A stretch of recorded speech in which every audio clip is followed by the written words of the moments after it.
So I would like you all to meet Steve Crawford.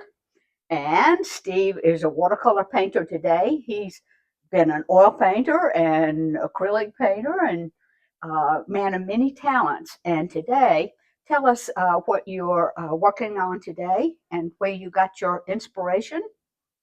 Well, my son sent it to me last night, and I was looking for inspiration, and all of a sudden he sent me this picture of, I think it's an egret, Nice. and it's on a pond in his backyard. And we're in the Birmingham, Alabama area. Right. And so I'm attempting to paint this photo and give it to him as a gift. Well, that is a sweet thing.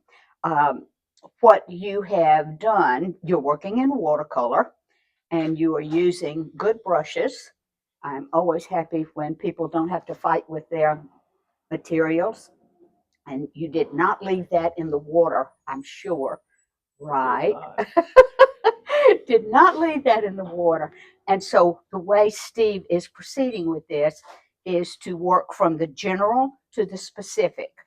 So looking at his beautiful photograph over here, he's laying in the lighter background and foreground colors, and then he will be able to do detail on top of it.